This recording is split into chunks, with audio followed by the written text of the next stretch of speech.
Good afternoon, everybody. Welcome back to panel 2 and on day 2 of our eceee summer study from the various places. And now it's getting very international in our current session.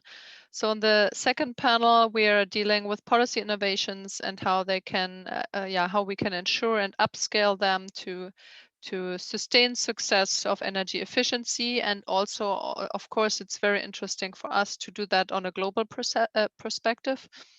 Mostly we have, or many presentations are European centered, and thus we are very, very happy to have this very international panel now, and international session with case studies or with papers from Turkey, from India, and the US. And we will start with the presentation by Aisha, who's looking at how energy efficiency and business models can be introduced or can be made an integrated part, and EEOs can be made an integrated part in Turkey's power system. And we will start with her presentation.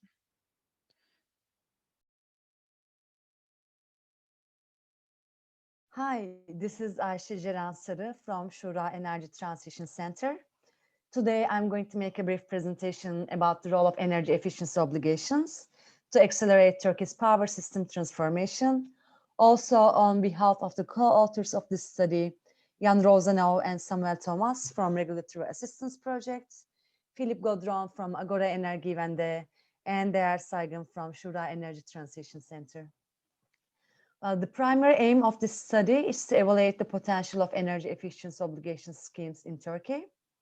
The study offers a general overview of energy efficiency, current situation, targets, and its potential in Turkey, and then moves on to market-based policy mechanisms, energy efficiency obligations, its potential, gap analysis, commercialization potential, and then closes off with policy suggestions.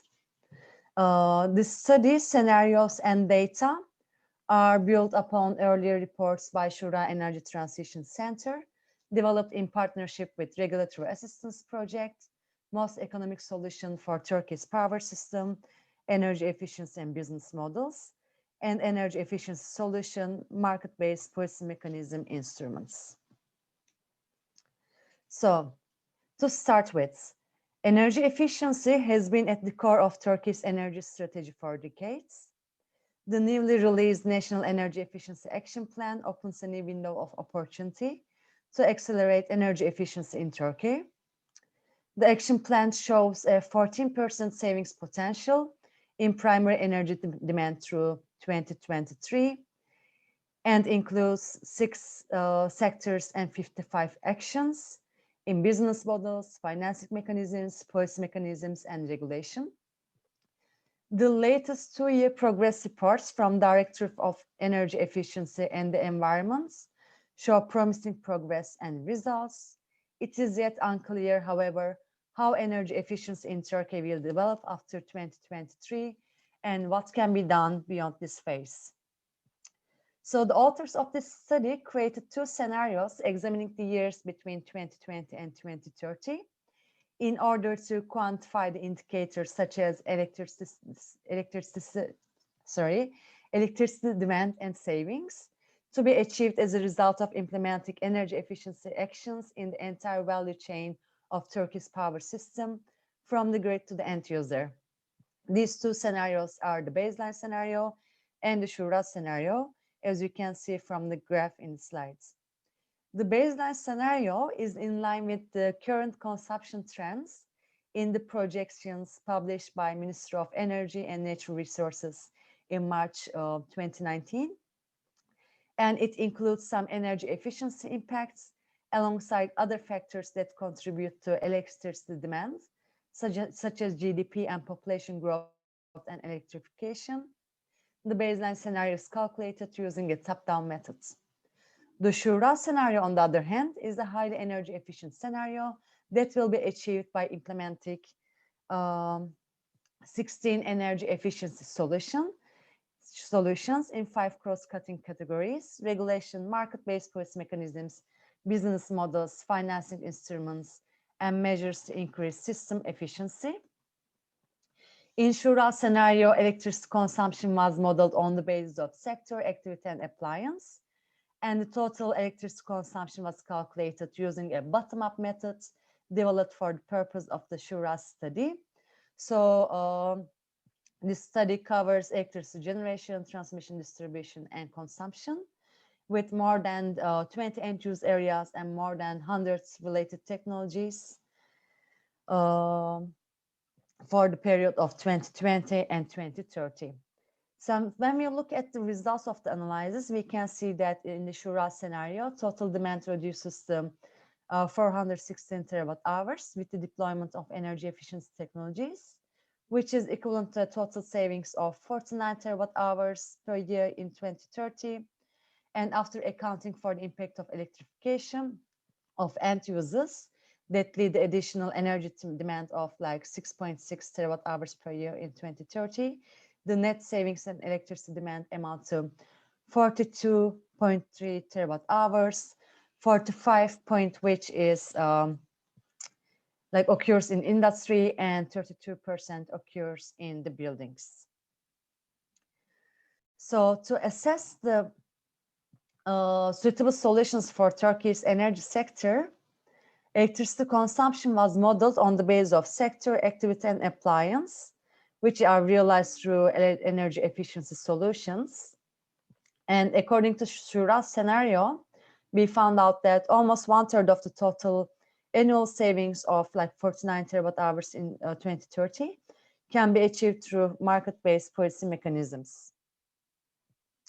So it is important to see which end-use areas the relevant energy efficiency solutions will cover, the size of its players, whether the solution will be mandatory or voluntary, and what financing funding options will be used. And these are summarized in the table, especially in terms of like end users on the slide that you can see. So here it's striking that the effect of market-based policy mechanisms is high in the industrial sector in general.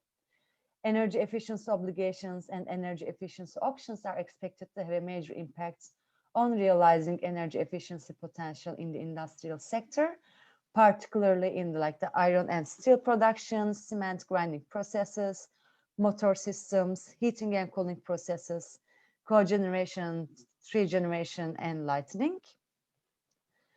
And also we can say all the end-use areas in the building sector are also impacted by the energy efficiency obligations in particular, and market-based policy mechanisms in general, such as electrical appliances, lighting, cooking, cooling, and smart homes.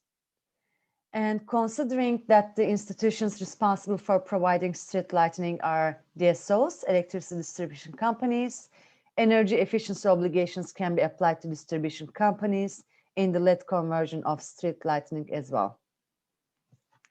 So when we look at the energy efficiency obligations in Turkey, currently they are defined in the National Energy Efficiency Action Plan with an action and a timeline.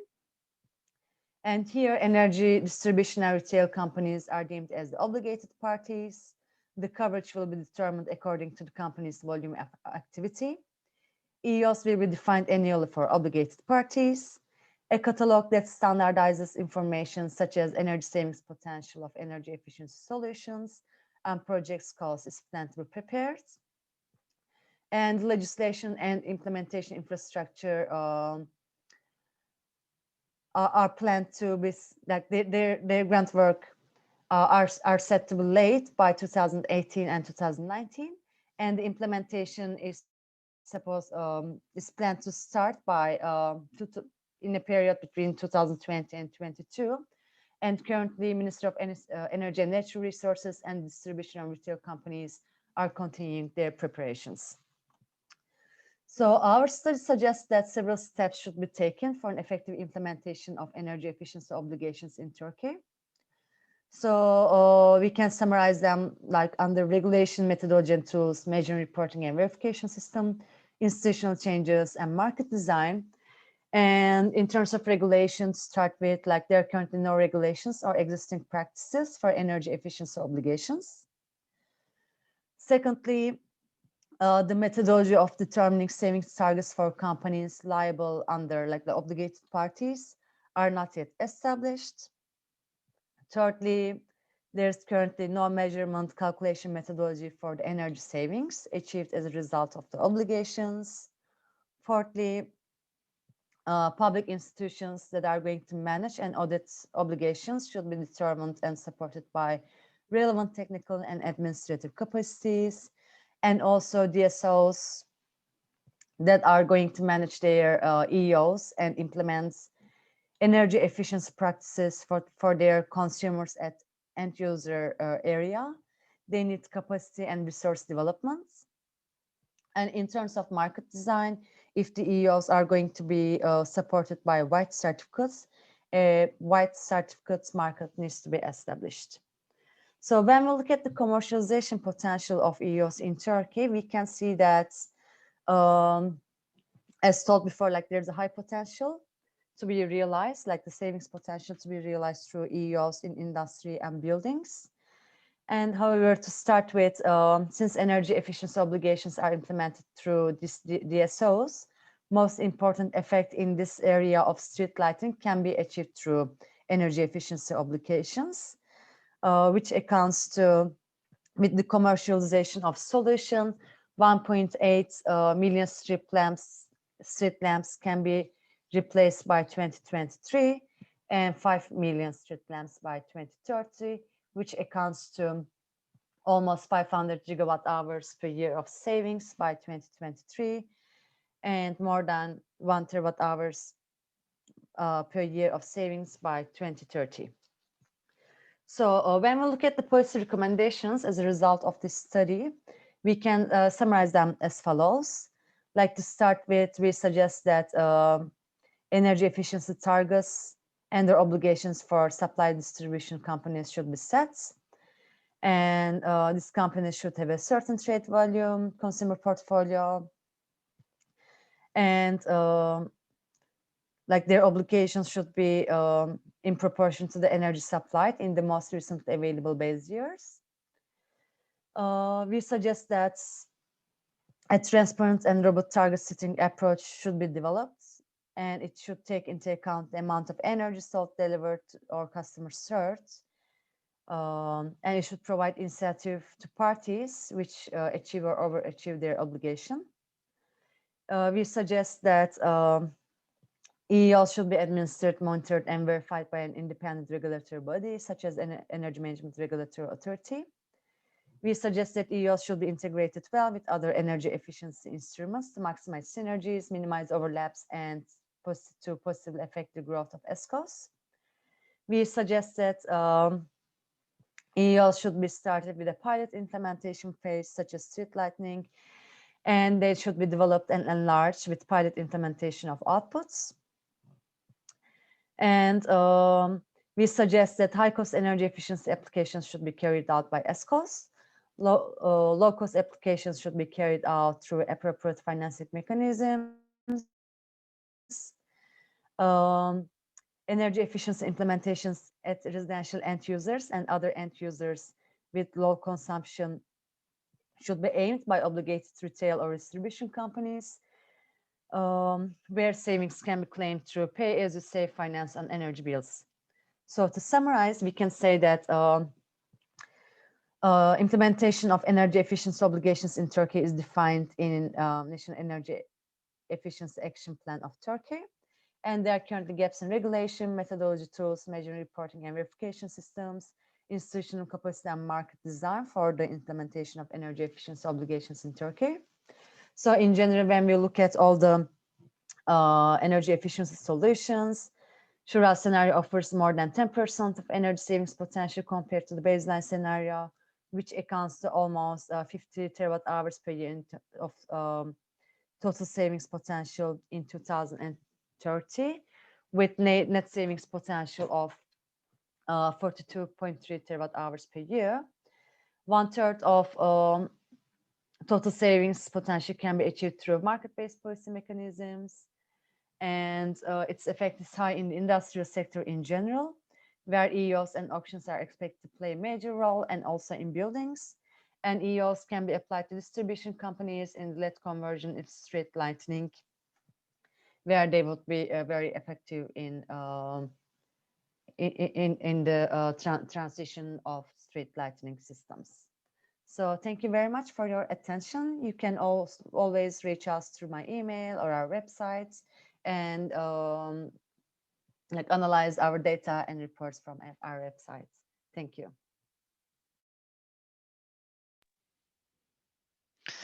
Thank you very much, Aisha, for this recording and for the very interesting presentation.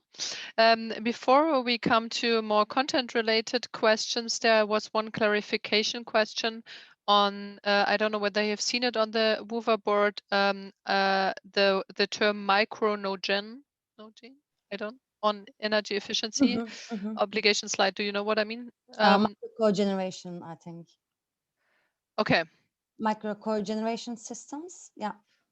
So here, like we talk about the cogeneration systems, but for households, like as you know, like it's used in industry and horticulture for decades. And cogeneration is a system that generates both electricity and heat from a single fuel. So here we foresee that for private households, there is a micro cogeneration capacity. There will be like there's potential for micro cogeneration as a distributed resource, and it is defined in the national, like the regulations, like the documents, for like the capacities until 50 kilowatts. So we can say it works in the same way as a conventional boiler when there's a demand for heat. And here we use it for the private households, if it can summarize like very shortly. Okay, thank you very much. Thank you. I would have, so currently we have no further Q&As or no further Qs in the chat. Please, yeah, feel free also for the next presentations and so on to put your questions there, because also the time is quite limited that we have for the Q&A. Of course, the speakers can also attend to the questions then in the chat. So please feel free also during the presentations already to answer your questions, to add your questions in the Q&A section. I would have two questions of myself towards you. And the first question would be if you can say something. You introduced at the beginning very nicely these different scenarios for Turkey. And if you can say what you said a bit about the potential that EEOs could can unfold. How does it relate to the scenario? So are we talking about additional savings? Is that basically the techno-economic potential that could be captured with the EEOs? Can you say a bit about the relation between, what can EEOs contribute to these scenarios? And So maybe I can share a slide about it where we were seeing the scenarios. Yeah, you can try. If I you hope can. it works quickly. Yeah, I have it ready here. Can you see it? Yes. Yeah, very good. Okay. So here, like on this graph, we have like the realized electricity demand from 2010 to 2019-20, where this like scenarios were like developed. And then we looked at like two trends. The first trend, like the baseline scenario, here we looked at the consumption trends and projections that were developed by the Ministry of Energy and Natural Resources. From a report, like we took this from a ministry report, which was until 2023, and then we extended it to 2030. So this is more of a top-down approach, the baseline approach, where we reach like almost like 460 terawatt hours of like consumption. And then at the Shura scenario, we looked at more than 100 technologies at the end use areas, at 22 end use areas at first. And then we looked at what is the potential of changing these technologies at first. And then we added this together to reach this number of like 417 terawatt hours. And then as the next step, we looked at, okay, like we want to change these technologies in this like end use areas and how we can change them, like through financing mechanism, like obligations, again, like from this 16 energy efficiency solutions, we looked at in like 5 main categories. And we also looked at like the transmission and distribution system efficiency, like through distributed generation as a last category. And here we try to see which end use areas and which technologies can be impacted by which mechanism. Here we used international examples, like we looked at more than 120 international examples, 70 of which were like around like distributed generation area, and 50 of which were like in other like instruments. We tried to see like which countries used what to affect which technologies and what would be the suitable ones for Turkey. And then we tried to assess the impacts of each energy efficiency solution from there. That's how like we reached this table in the end. Thank you very much for the explanation. And then we have one more question before we move on. It's from Gina, and she was asking whether to which extent businesses are willing to adopt new regulations or also energy efficiency programs.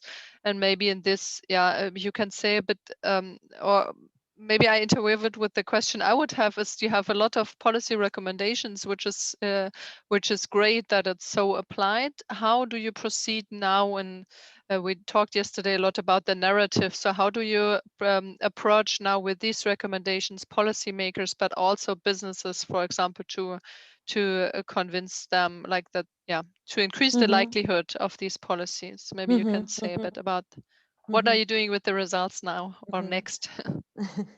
So like energy efficiency improvements, like the decrease in the energy intensity started by the beginning of 2000 actually, and since then like we have around like 1.5% energy intensity improvement per year. So like there's already some progress in this area, and we also have some laws and regulations around like energy efficiency, and now we have this like very robust like energy efficiency action plan.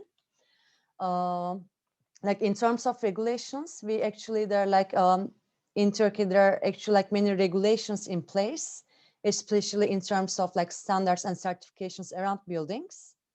And there's also like the businesses are willing to start working around like energy management systems. Like there are some already, but there's also need for like improving. Since some years, like the ministry, also in partnership with DENA, like Frankfurt School of Economics, and the DSOs and retail companies are like carrying out many pilot projects and also like research projects to find out like what will be like the most suitable financing models, also to support the ESCO markets and create a good business model for like the businesses as well. So I would say that there's a high motivation in Turkey for energy efficiency, and our study aims to also look for like what would be more than the National Energy Efficiency Action Plan, because it also covers the time period of 2017 to 2023. We look up to like 2030, and in this manner, like the ministry also like likes our research, and like they kind of like openly stated that they would like to also try to use it as a base for like the further studies in the energy efficiency policy making in Turkey. So I would say like all the actors are getting prepared and trying to develop the suitable business models, financial models around energy efficiency. Okay, very, very interesting. Thanks a lot, Aisha, for your presentation, the recording, and the very interesting topic. And we will have some 10 minutes at the end for overall Q&A. So also if you have questions to the first presentation, please don't hesitate to put them on the Q&A section, and we could pick them up later. And now jumping from Turkey to the US, we will have a presentation, as you can already see, on the strategies in California. And this in turn is a case where the EU can learn a lot. So very happy to introduce the presentation from Gina and Brian to you. And please put questions in the chat for the discussion afterwards. Hello, my name is Brian Selby with Selby Energy Inc. I'm here with my colleague Gina Rada from Gable Energy. We represent Energy Code ACE and the Investor-Owned Utility Statewide Codes and Standards Program.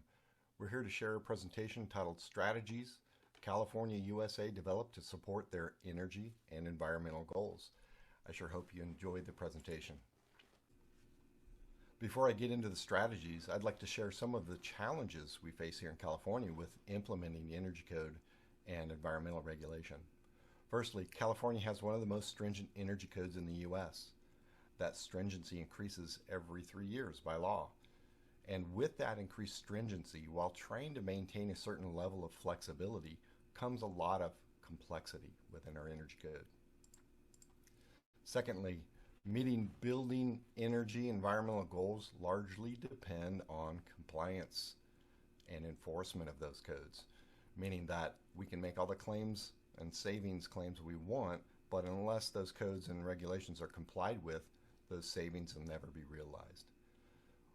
We have a building industry that's notoriously slow at adapting to new and more stringent requirements. We have building departments that complain about the code is too complicated or it's too time-consuming to enforce. And lastly, our energy code is not the only building code that must be enforced here in California. We have several other parts of Title 24 that must also be met. Here are the 4 strategies I'll be covering in today's presentation. Firstly, adopt legislation that supports our fast-moving energy and environmental policy goals. Create a mechanism to support market transformation of our energy efficiency industry. Thirdly, develop incremental, cost-effective energy code improvements. That's part of the code development process. And lastly, implement innovative compliance improvement programs built upon a collaborative and what we call a multi-pronged tactics to sustain these goals that we're going to cover today.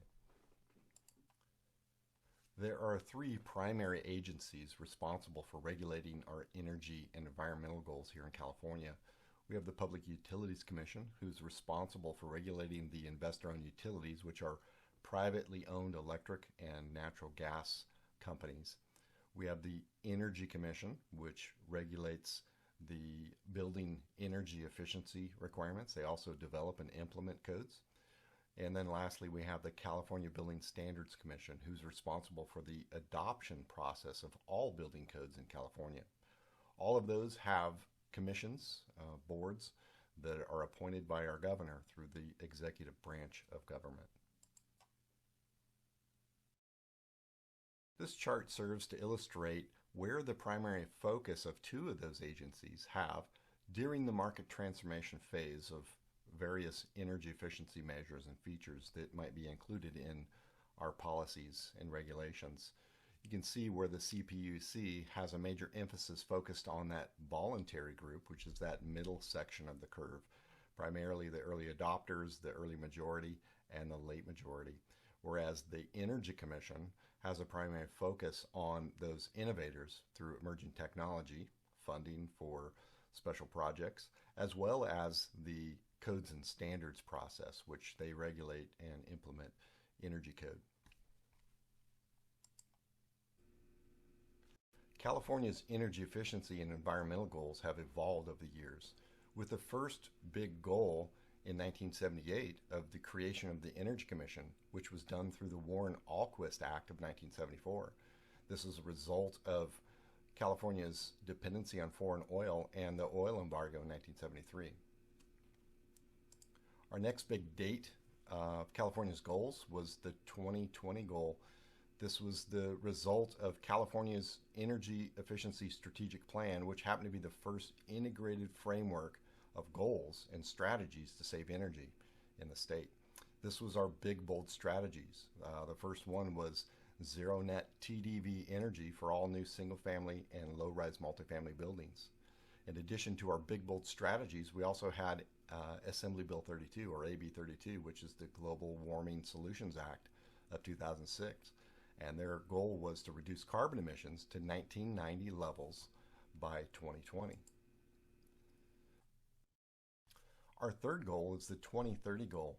Going back to the big bold strategies in the strategic plan, sets a goal of zero net TDB energy for non-residential and high-rise residential buildings. Additionally, AB 32, the Global Warming Solution Act, was revised to include reduced carbon emissions to 40% below 1990 levels by 2030. And for the first time, we're seeing a requirement through SB 100, the Clean Energy Act, to set a goal of at least 60% of California's electricity source is renewable energy. Our fourth goal are the 2045 goals. Again, going back to SB 100 or Senate Bill 100, requires 100% clean energy. All the electricity sold and generated via a renewable zero carbon source here in California. And lastly, our fifth goal is our 2050 goal. That's again going back to AB 32, Assembly Bill 32, or Global Warming Solution Act, reduce carbon emissions by 80% below 1990 levels. This is a snapshot of California's energy source and how it has evolved over the past several decades to reduce the dependency on oil and petroleum-based fuels and increase the amount of renewable energy that we rely on here in California. As we take a look at the per capita energy consumption of California when compared to the rest of the U.S., you can see the effect of our stringent energy regulations and environmental policies have had on energy consumption here in California. Let's take a look at some of the strategies California uses in its energy code that makes it truly unique. First of all, with the way we measure energy. We measure energy in time-dependent valuation, or TDV. This gives greater value to that energy being saved during peak times when the generation and the load is at its capacity. This takes into consideration the time of day, the location, and the type of energy that's being used in our buildings. California is divided into 16 unique climates. These represent the 16 climate zones and are determined based on the humidity, elevation, temperature, and weather patterns for those geographic locations. By and large, these locations also determine the cost-effective measures for buildings in those particular climate zones.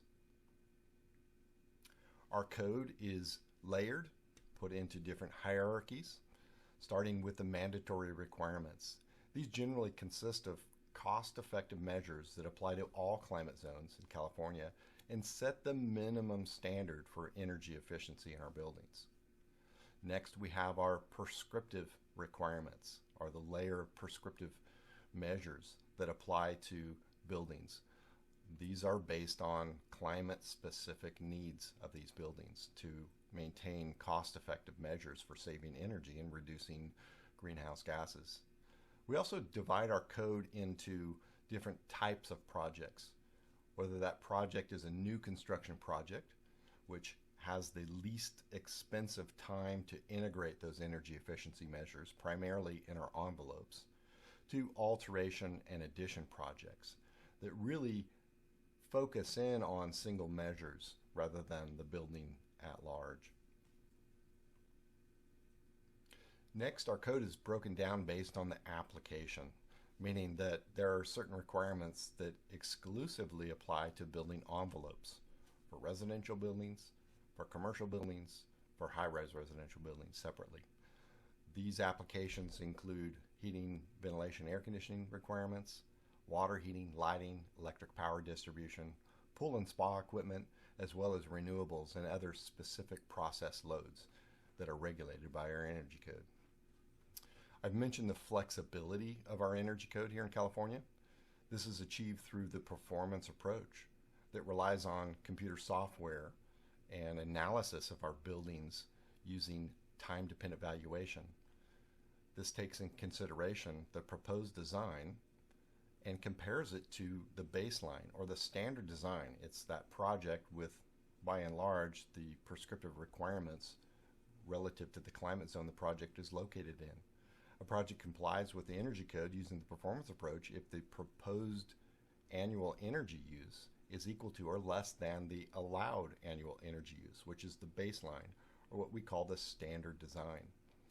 Now, this is done through computer software that's been approved by the Energy Commission and is a very complicated process, but it allows a lot of flexibility within that building to comply. In addition to the flexibility of the performance approach, California's Energy Code has a unique flexibility for local governments to adopt their own energy standards. These are called REACH codes. REACH codes must be cost effective. They must exceed the minimum requirements set forth by the state. This allows governments to meet their own energy efficiency and environmental goals. These include areas of building energy efficiency and renewables, all electric pathways, water savings, as well as auditing and benchmarking for commercial buildings and covering process loads. Part of the Codes and Standards program is the advocacy program. This is a process of code development. We call it the CASE process, or the CASE report process. CASE stands for Codes and Standards Enhancement. It's part of that 3-year requirement to increase the stringency of our energy codes. These activities including developing code proposals, participating in public rulemaking processes where stakeholders get a chance to comment on these requirements.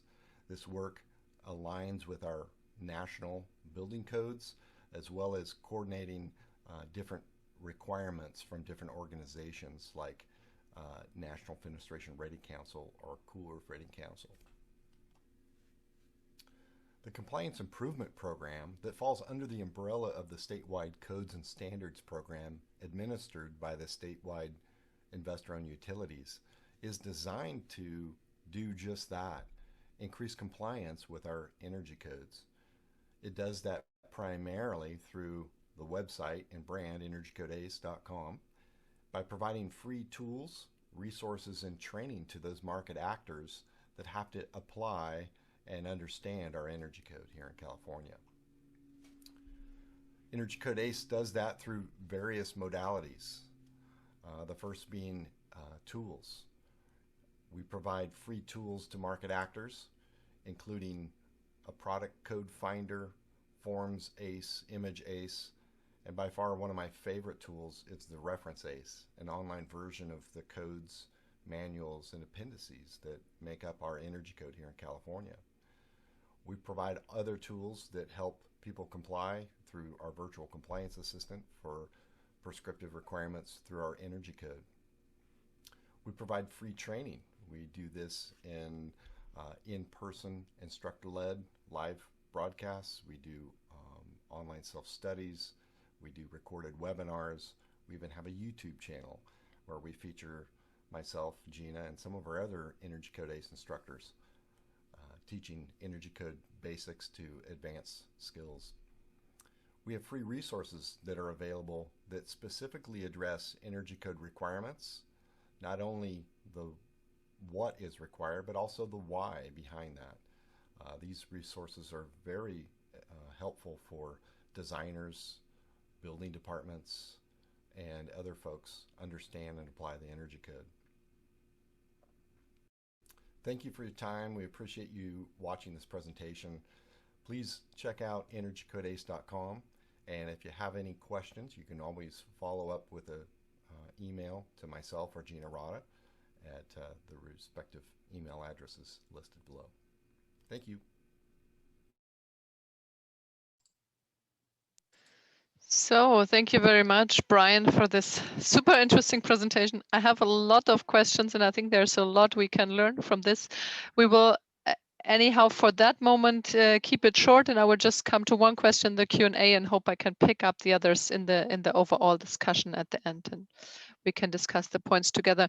In the chat, Hans was asking to which extent, or if, and if so, to which extent the strategies in California had to be adapted or changed or made stricter or whatever due to your former president's attitude towards energy efficiency or not understanding what energy efficiency is. Maybe you can say some few words about that, and then we come to the other questions at the end of the session. That's a great question. Gina, do you want to tackle that question? Yeah, hot potato. There you so California has an infrastructure in place, and as you've been seeing, has been in place since 1978. So with our governmental policy, we are a pretty robust place in which California really does things independently.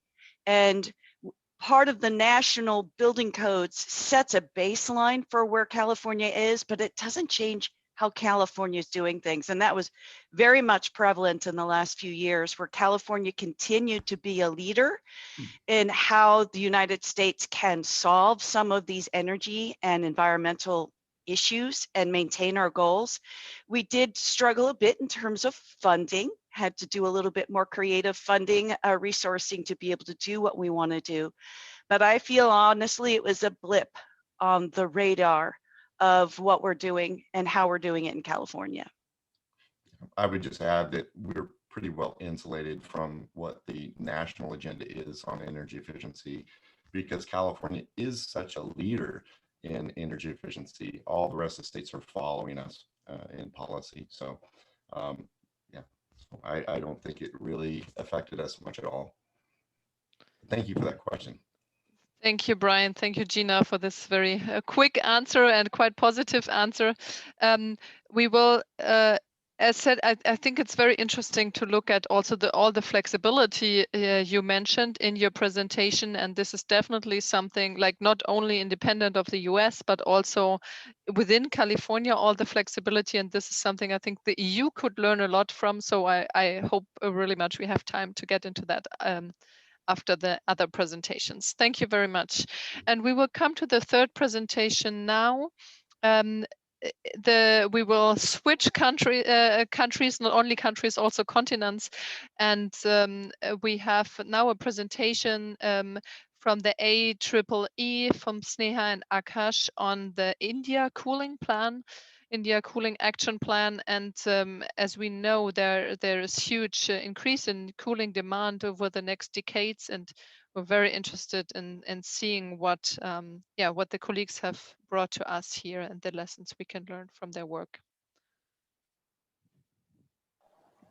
Hello, everyone. India has one of the lowest access to cooling in the world. The per person annual energy use for cooling is roughly a fourth of the world average.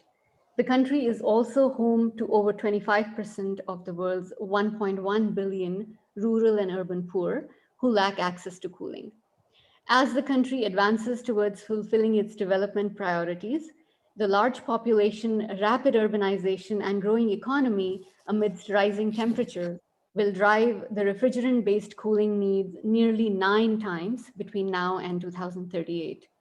Meeting this cooling demand comes at an environmental cost that we simply cannot afford, such as 4 times growth in electricity consumption for cooling across sectors over the 2 decades, escalating emissions, and worsening urban heat island impacts as the emissions and the waste heat from cooling cause even more warming. And even with this exponential growth, cooling needs for all will not be met. For instance, by 2038, about half of the population is expected to have access to air conditioners. The rural and urban poor populations will continue to be the most impacted from heat stress. It is predicted that heat waves in the hottest part of the country could begin to reach 34 degrees wet bulb temperatures by 2030, and urban heat may push temperatures above survival threshold in cities. Not only does this have severe impact on livelihoods, as heat-exposed work produces about half of India's GDP, but it also has critical implications for health and survival itself. All of this is to say that addressing cooling is a critically urgent priority for India. And this is the challenge the government set out to address in 2018. How to meet the escalating demand for cooling, essential for supporting India's several sustainable development goals, while neutralizing the impacts of this cooling growth. And who owns the problem? As we can see from the slide, the topic of cooling cuts across multiple ministries at the center. Several state departments are involved. There are multiple public enterprises, as well as the private sector, that is the manufacturers and industry organizations that are involved, often with diverse agendas. Overlaying this, there are several ongoing national initiatives and priorities, such as housing for all, enhancing farmers' well-being, building energy codes, and many others that intersect with cooling. And over and above all of this are the international commitments, such as the NDCs and India's commitment under the Kigali Amendment. Needless to say, multiple stakeholders, no clear ownership, diverse agendas, and intersecting interrelated impacts posed a significant complexity in terms of solving India's cooling challenge. Integrated policymaking thus became the obvious answer for addressing such a cross-cutting problem for India.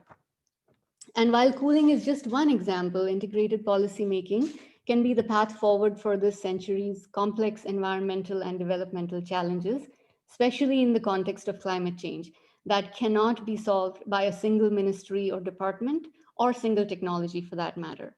Some unique attributes of integrated policymaking are that by definition, it brings about synergistic dovetailing of ongoing and emergent public policies and programs.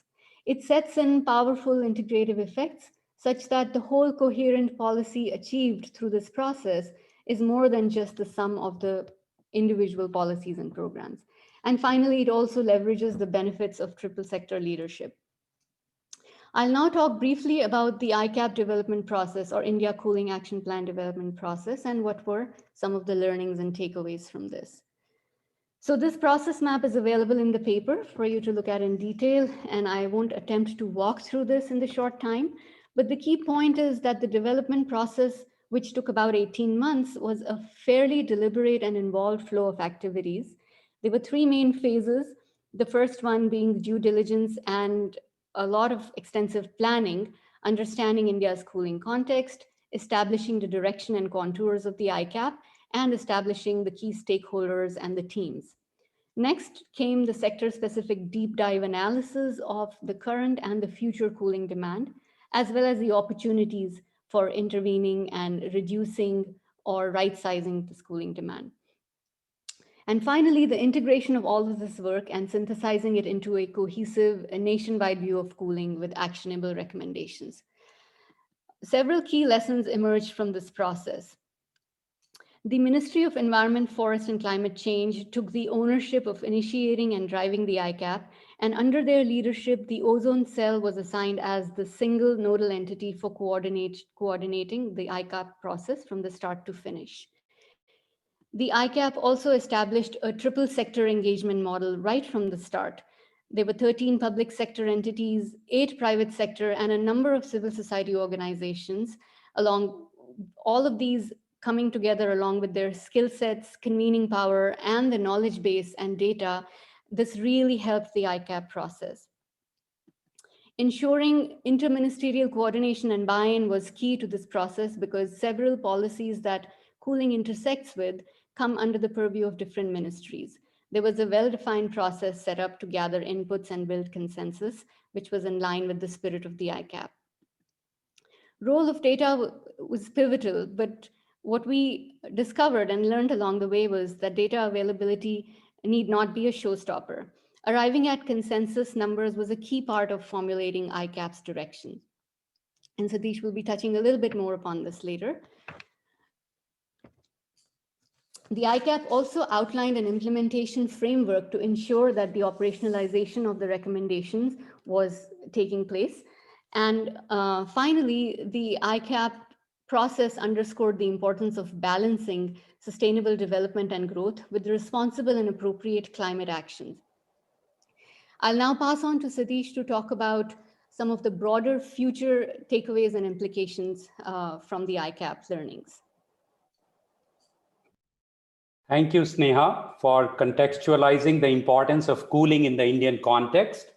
and then proceeding to highlight the processes that were followed during the India Cooling Action Plan development and the key learnings along the way.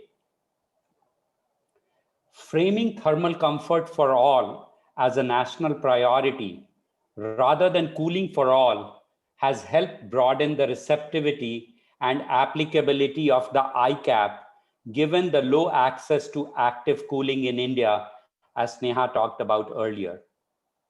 Harmonization of policies that never intersected before has caused a meaningful shift in approach. For example, the Icap development process brought the agricultural and the environmental ministries together, highlighting critical interlinkages between agriculture and climate change. This confluence, as a direct outcome of the Icap's integrative process, has forced reassessment and a meaningful shift in the fundamental approach to address and even quantify the cold chain needs for India's agriculture sector.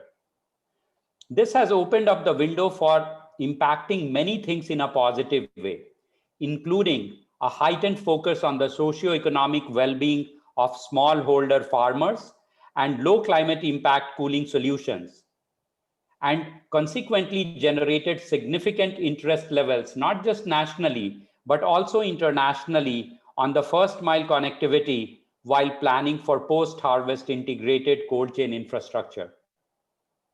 Icap was one of the key cooling action plans, along with others, that was instrumental in the development of a global national cooling action plan methodology under the Cool Coalition Working Group under the auspices of KSEP, UNEP, and UNSCAP.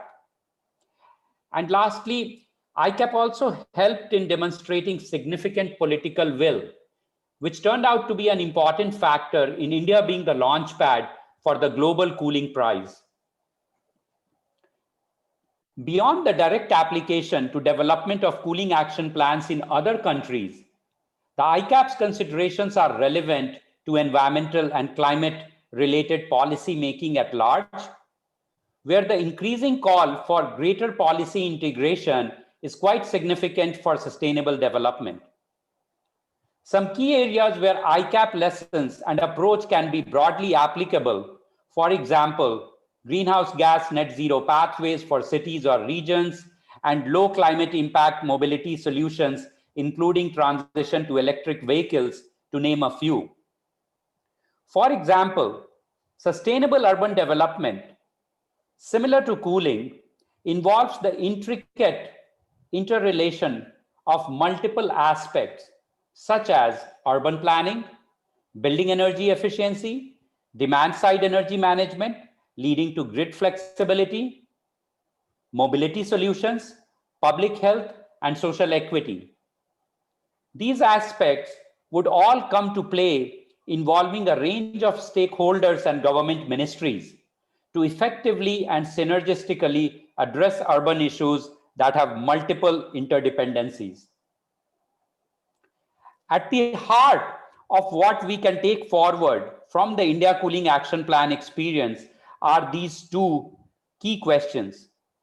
How do you make better decisions in the face of incomplete, inconsistent, and imperfect data sets, which Sneha also talked about earlier in the presentation? And how do you strike the right balance between comprehensiveness and timely action for it to be meaningful? I want to highlight two recent global crises that humanity faced in this century and how we all united to address, and dare I say, contained the crippling impacts that would have otherwise been unleashed.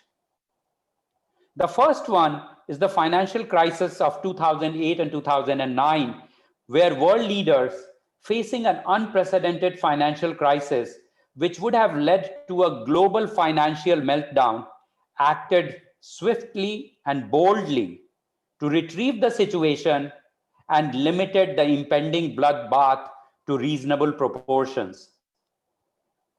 The second one is not over yet, and the jury is still out on how global leaders have addressed the current unfolding pandemic crisis. Yet, the scientific community, backed by many political leaders and philanthropies, have stepped in to support the preparation of effective vaccines in record time. While we can't ignore the human toll that COVID-19 has already taken, the learnings from this public health crisis is also quite significant. Where does that leave us when faced with the mother of all crises that is facing us as ECEE organizes this conference, the climate change? It is as complex and as interdisciplinary as a problem can get, and hence the need for global leadership and integrative policy making. Let us not be paralyzed by the enormity of the task, but be inspired by the noblest of the goals. So, what are the final key takeaways? Integrative policies become an imperative in effectively and synergistically addressing environmental and climate issues that have multiple dimensions and interdependencies.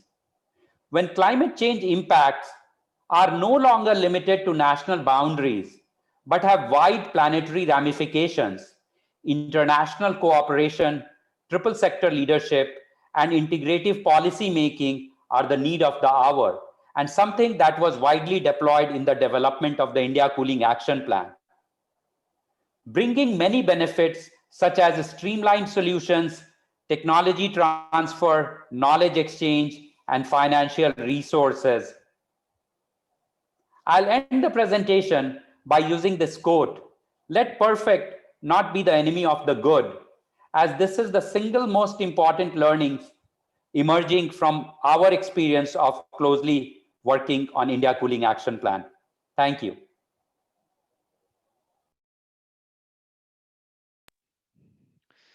Thank you very much for this presentation.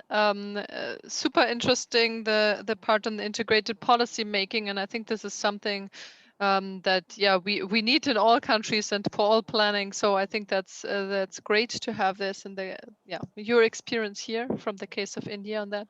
Before we come to more general questions, most likely also later in the discussion, there's one question in the chat that is on your definitions or thresholds or so on thermal comfort. You were speaking about not necessarily the guarantee that people will have cooling, but on that people will have thermal comfort. And I think it goes to very much what we saw or what we heard yesterday, really on the needs of the people and not necessarily on the services.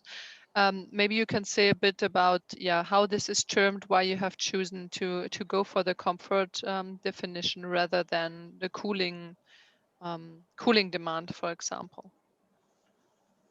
Sure, thanks for that question. I will start, and Satish, please feel free to add. So, as we mentioned earlier in the presentation, India currently has extremely low penetration to active cooling technologies such as air conditioning. And a lot of the people are living in conditions where they have a fan, which doesn't necessarily work great in hot and humid conditions, or sometimes not even have an access to that. So we took a holistic approach as to how to bring cooling broadly to the masses, starting with the living habitat itself. So foundationally, our approach was that cooling begins with better envelopes, better thermal insulation, better thermal performance of the building itself, with the idea being that, with any low-income housing that is being developed, we take care to first make that better thermally insulated. Over and above that, then bringing in, not only bringing up the efficiency of the existing cooling technologies, but also exploring low energy cooling technologies that could be made available across the population. And then finally, wherever possible, bringing in efficiencies in the operationalization of these. So the idea was to embed thermal efficiency within the built environment itself, so it becomes intrinsically more comfortable. Satish, I'll open up for you to add. Not much to add, Sneha. Thank you.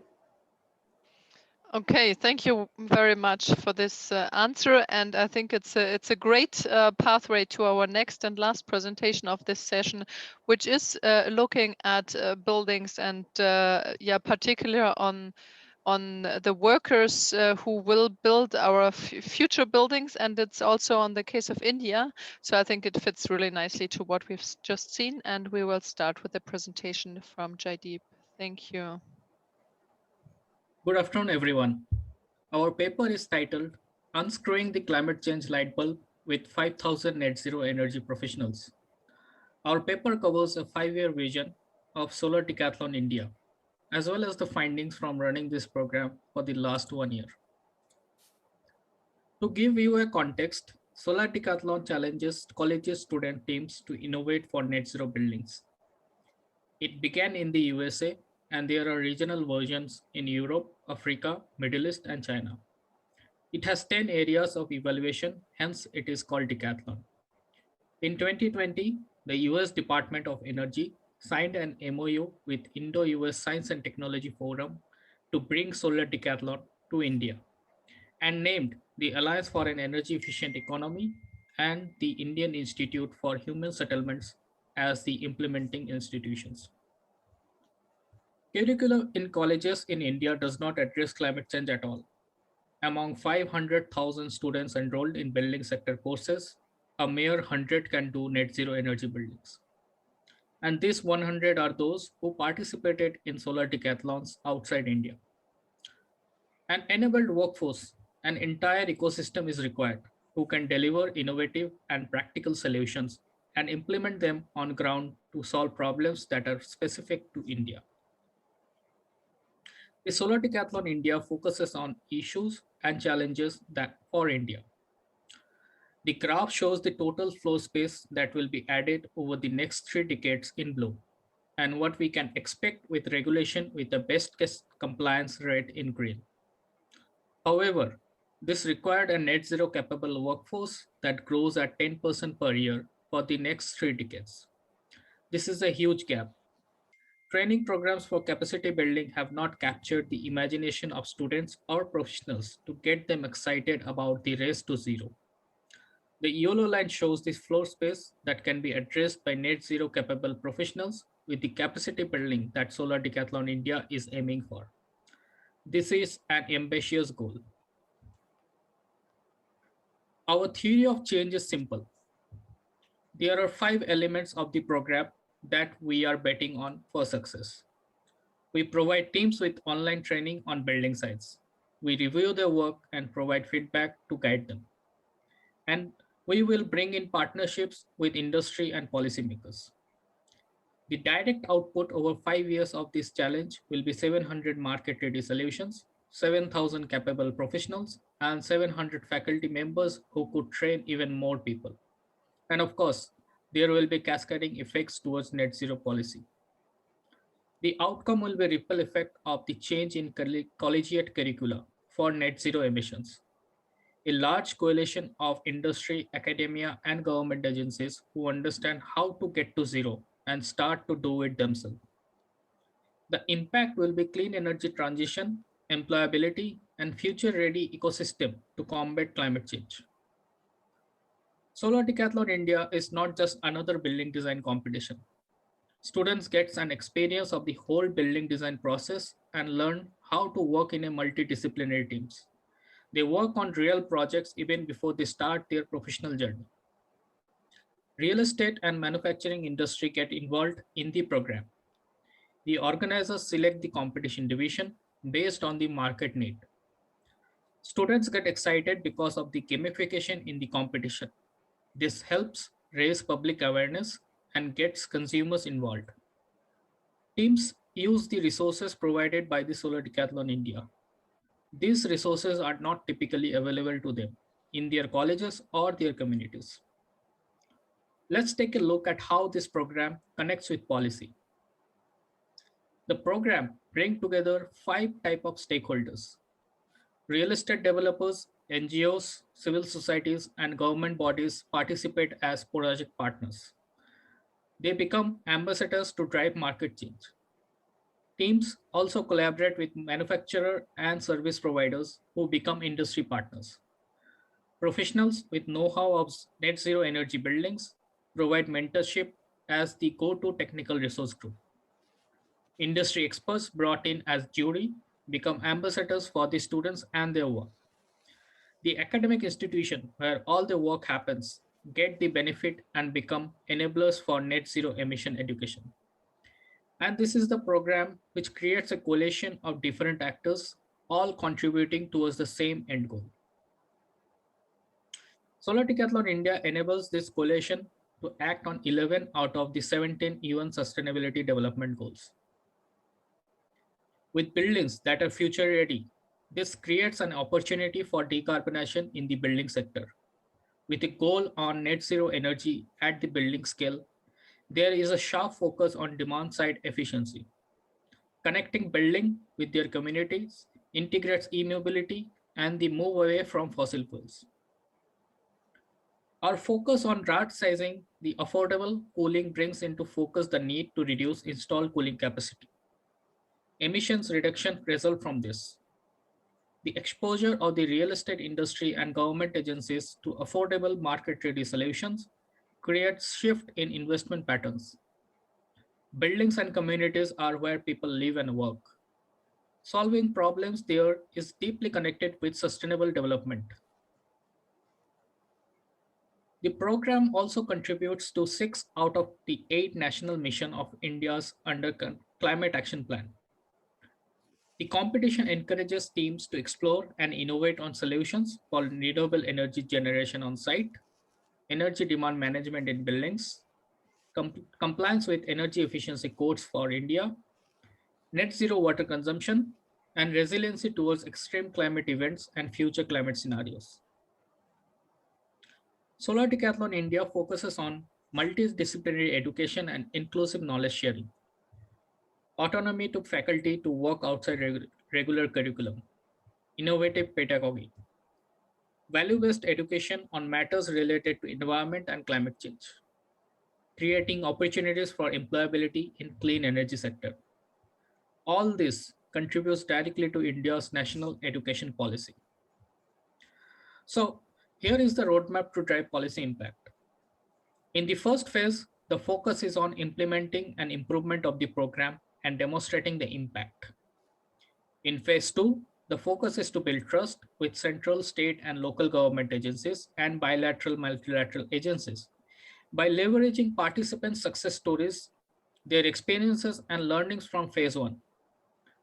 The aim will be to start a dialogue with policymakers, showing the effectiveness and robustness of the program. And in the third phase, policy recommendations will be proposed to upscale the capacity building of net zero equipped young professionals to support net zero codes guidelines. Now my colleague Yashima will talk about what we have seen in 1 year of Solar Decathlon India. Over to you, Yashima. Thanks, Jaideep. Now, we launched in July 2020 and completed one cycle of the competition in May this year. So let's look at what have we seen and what have we learned. To get a certain kind of quality in the work done by the students, we introduced them to the self-learning modules for the 10 topics you see on your screen. These were accompanied by a series of webinars which covered practical aspects related to these topics. These webinars were delivered by experts from the industry. There were 75 teams that participated initially, and in February this year, we selected 24 teams as our finalists. They completed their designs and presented their work in May at the Design Challenge Finals. Here is an example of the finalist team's work. They have integrated building science and design. In the concept design stage, students have incorporated aspects like orientation, form, window to wall ratio, etc. to make their building energy efficient. They have also looked at their HVAC design very closely to get maximum performance. And that's what we see with their numbers on the right.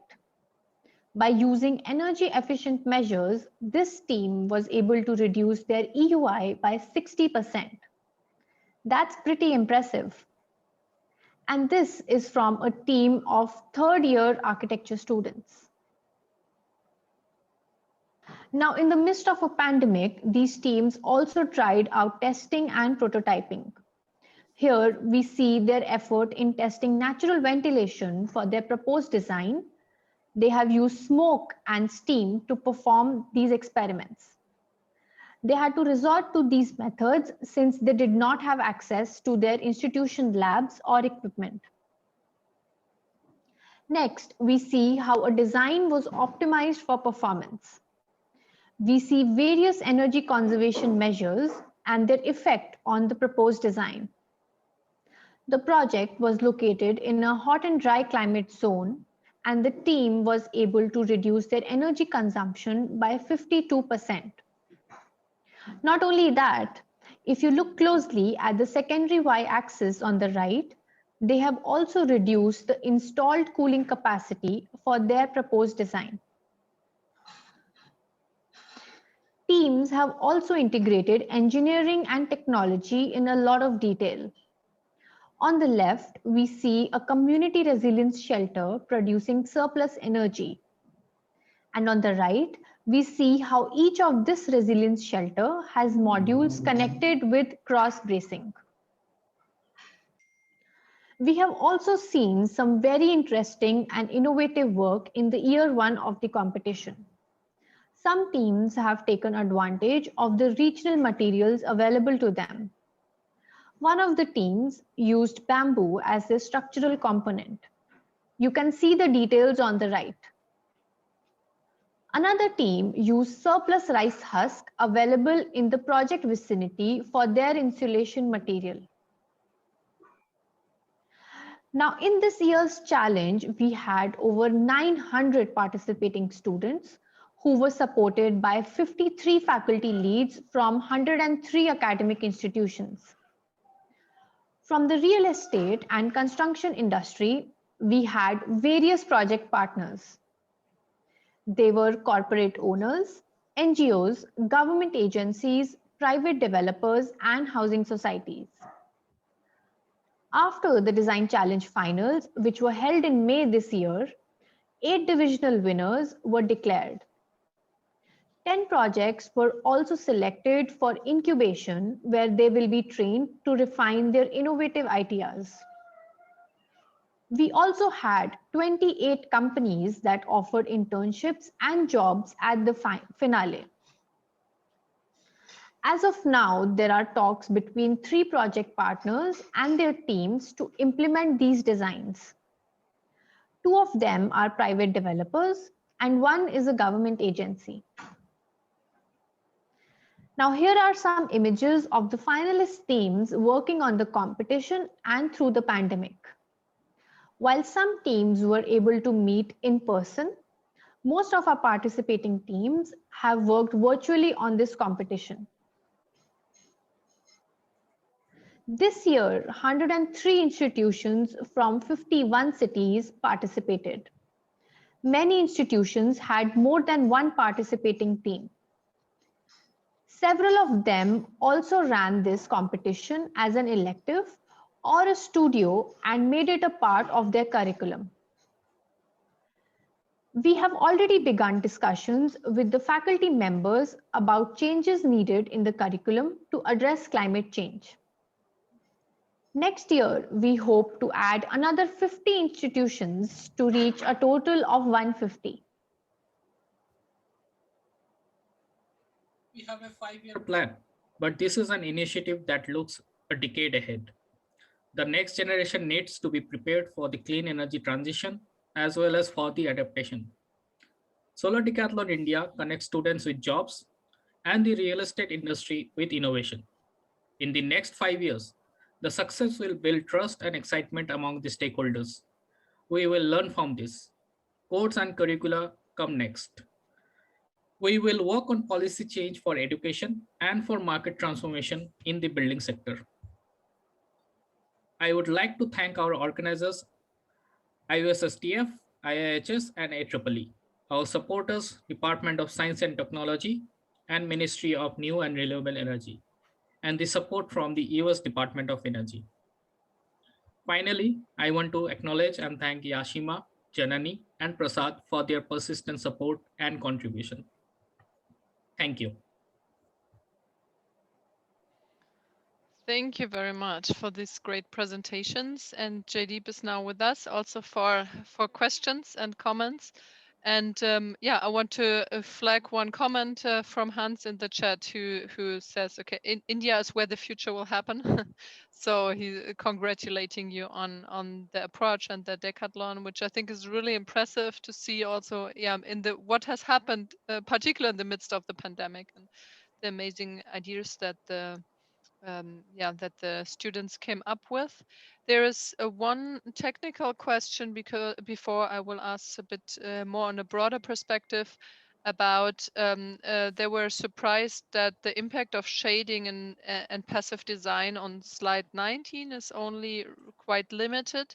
And the question here was whether in the business as usual scenario, there's already a lot of this included on the passive design, or why is the reason that this is rather limited? I don't know whether you have the slide in front of you and know what it refers to. Yeah, that's exactly the case in the business as usual scenario in India. Like most of the buildings which are built in India, by default, they use a shading device, an external shading device. Either it could be a louvers or it could be just an overhang which comes as part of the building design. So that's why we see that when we use additional shading, probably changing the size of the shading, or use a different technique of vertical or horizontal louver, the impact is very less when we compare it to the business as usual cases. Okay, thank you very much. And another question towards you is now in India, as well as in all the other countries, but in India maybe particular, there's a lot of new construction expected, and whether you could say something about if so, which kind of building codes are present in India? So how is the current regulation on energy efficiency of new buildings? Yeah, so we have energy conservation building code, which basically aims on the commercial sector. And the first draft of that came in 2007. And in 2017, we updated that code. And now it's kind of regulated in most of the states and territories in India. And in 2018, we also came up with the Eco Niwas Samhita, which is a energy conservation building code for the residential sector. So we have now a separate sort of codes for commercial and the residential sector, focusing on or targeting those different aspects. Thank you. Then maybe my question would follow up quite nicely with that. You have now, I think, targeted a very important group of the workforce that we need so urgently, I think, all across the globe, the workforce that is able to actually implement all the nice policies and the building codes and so on that we have. Can you already see in India, and maybe it goes together with the regulation, that there is an incentive for the students to really go into this direction, that maybe employers are already tackling that and are interested in hiring that kind of trained students, or what does the current incentive structure look like? Yeah, so I think in our presentation, we provided a slide which kind of refers to the number of organizations which came up as industry partners, and also the real estate agencies or companies which came us as project partners. And that has shown us the amount of excitement and the willingness in the market to kind of absorb these new talents. And during the design challenge final, we held a online or virtual networking session where the finalist teams can apply for internship program. So 28 companies actually came and supported this part of initiative, and we are now kind of in discussion with these 28 companies who will be hiring these new talents and provide either job opportunities or internship opportunities. So we definitely see a huge amount of excitement and support from the industry in kind of absorbing these new talents in this sector. Yeah. Thank you very much. Okay, we are now at the 10-minute mark, so I would suggest that all the speakers could now switch on the cameras and we could have some more discussion on on this a lot of different areas now, so a bit difficult to find overarching questions, but I have a lot of questions here noted. So please, to all those listening, if you are interested to putting some more questions here for the panelists, please feel free to do so, and we will pick them up in the next 10 minutes. Otherwise, as I said, I have a lot of questions. So, since we were just on the topic with you, Jaideep, I would go here again a bit about the questions.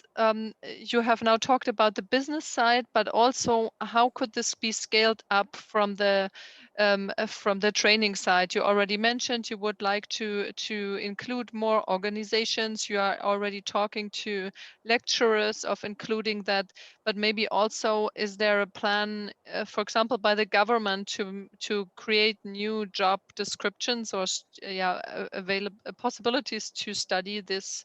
How could this be scaled up, and what could be learned on a larger scale from what you have studied and found out?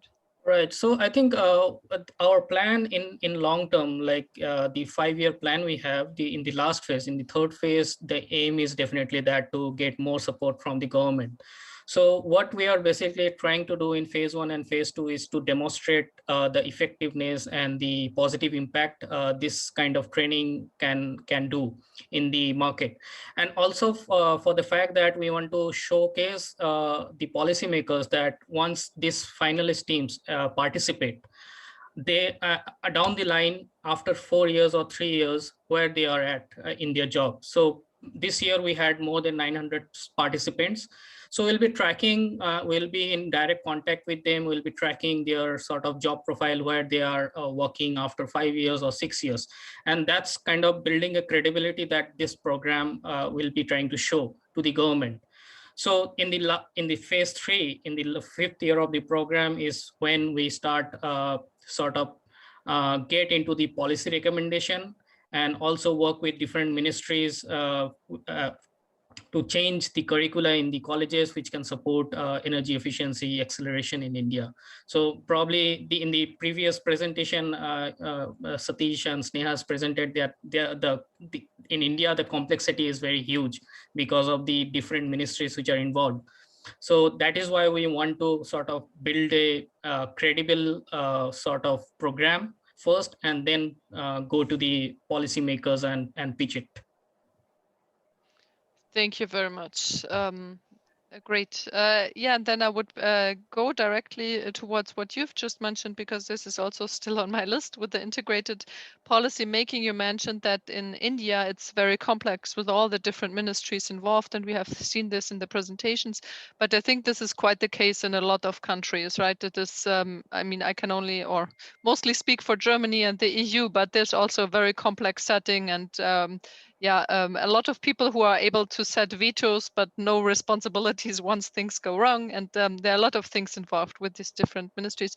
So I wanted to go back to the question on integrated policy making, and Sneha and Satish, what could we learn, or how do you think we can really, I mean, I think for all of us, the need is very clear that we need this integrated policy making and that it could speed up things so much. And as you also mentioned, not looking for the perfect solution and involving, just getting things done. How can we actually get there? This is a major question for me. In theory, it sounds very logical, but how could we get to the point that we get this integrated policy making? Do you have some ideas about that? Maybe I'll respond to this question. Our, I think, experience, I think you are absolutely right in terms of I think the complexity being faced by all the countries. One of the things that we thought worked really well, I think in the development of India Cooling Action Plan was that the nodal ministry that was in charge of developing the India Cooling Action Plan, it was a ministry that had connections with a lot of the line ministries. So it was not the ministry which was developing the building energy code or standards and labeling or the cold chain infrastructure. So what I think they very wisely decided to do was they referred to the policies that were already in place rather than trying to create new policies with new implementation frameworks and monitoring mechanisms.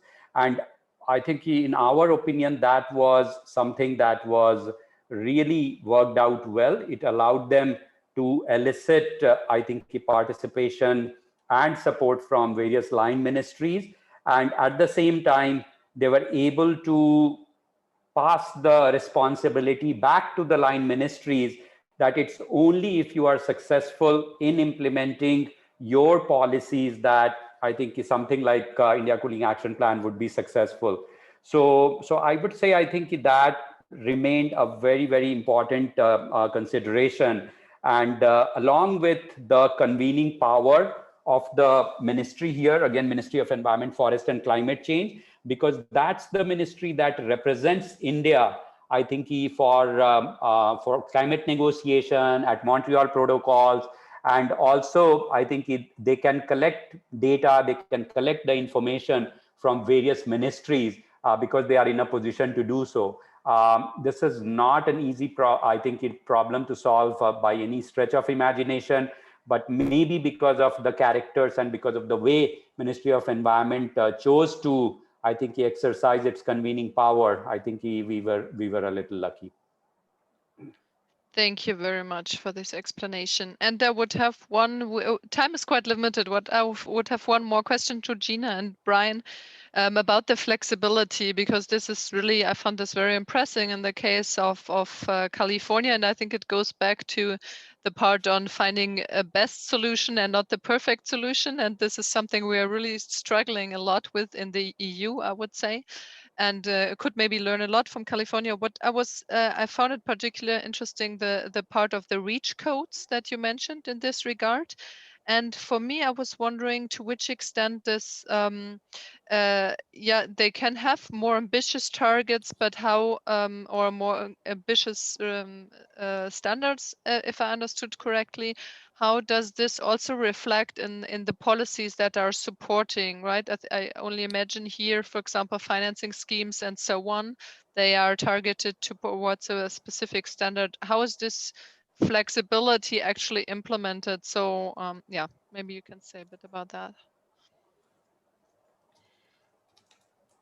I'll take first stab at that. Our energy code sets the minimum requirement here in the state, and with the policy allowing local governments, cities, counties, to adopt their own energy standards that exceed the code. So various jurisdictions can do the research. Now, all of these measures that constitute these REACH codes have to be determined to be cost effective. So they still have to go through the same cost effectiveness. So if they can prove that and go through the process of being approved, they can achieve having their own above code, or REACH code is what we call it, requirement.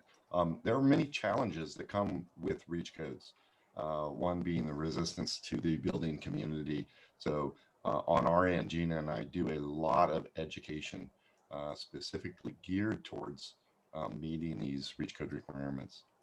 Gina, do you have something to add? I think what adds, we're talking about flexibility. Flexibility does also add complexity, and mitigating, having flexible measures. So each of these REACH codes has multiple ways the REACH codes can be achieved, whether it's that prescriptive line item approach or performance computer simulated approach is always available for all of the REACH code ordinances. And where the flavor is right now, there's over 80 cities that have adopted REACH codes that are about reducing or removing the use of natural gas for buildings. And that's where the bulk of the REACH codes and local ordinances has gone. And it's helping drive what the next 3-year code cycle is really concentrating on.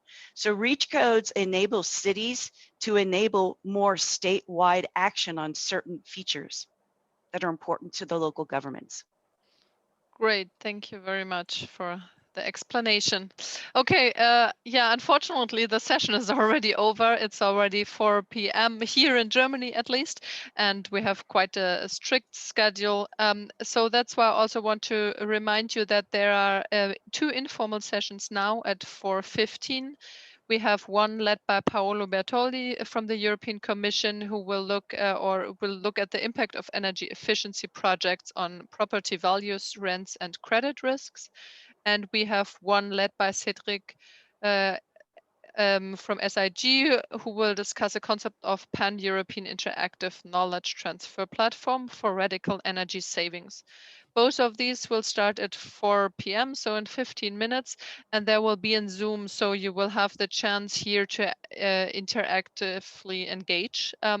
So yeah, just a quick reminder on that. And aside from that, thank you all very much to the panelists for these interesting presentations and the outlook. And I think we can learn a lot from looking in the other countries and transferring what works best. So thanks a lot for the presentations. Have a great afternoon, evening, morning, whatever, and see you in the next session on panel 2. Bye. Bye.